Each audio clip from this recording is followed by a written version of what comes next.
Hi, it's Jonas Johnson with evolvemybusiness.ca, and I'm going to talk about Robert Cialdini's principles of influence.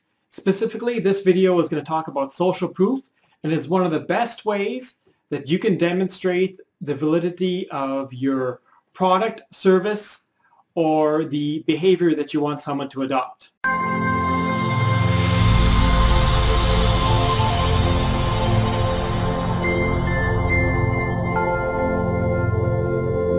In the third video on our video series about Robert Cialdini's book Influence and his 6 principles, we're going to talk about social proof.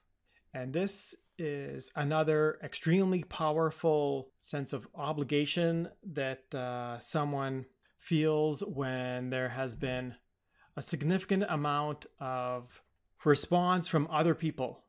This is very common when people are in uncertain situations. Perhaps they will look to see what other people are doing as feedback for them to decide what is the appropriate behavior.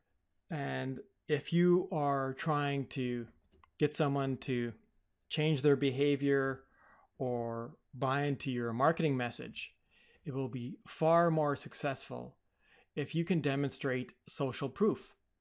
People want to know that other people are buying your product, that other people are making the changes for their behavior. For example, are other people wearing their personal protective equipment? Are other people buying your products or services?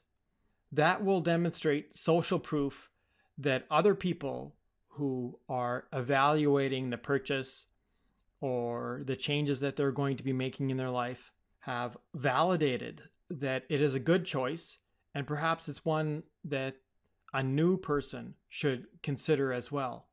If you cannot demonstrate social proof, it becomes very hard to convince someone to become an early adopter or the very first person to take on your project, buy your product, buy your service, or adopt the new behavior, because there's a reluctance there. They feel that someone else hasn't demonstrated the desire to buy it, so perhaps there's something wrong with it. The more you have social proof, the greater your feedback that will encourage you to sell your product or get people to change their behavior. In the past, this was demonstrated through TV and the use of fake laugh tracks on television. People knew that the laugh tracks were fake, but they were still being used.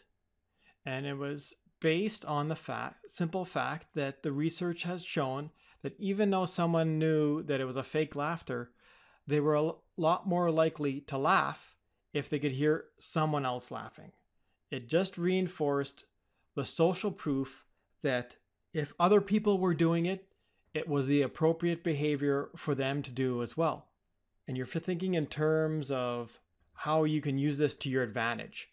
If you have a Facebook page and people are looking at the number of likes on your page or the number of times something has been shared, it's going to be far more likely for someone to actually check that out or perhaps to subscribe because they have seen that other people have liked it as well. So there's probably a good chance that they're going to like it as well too.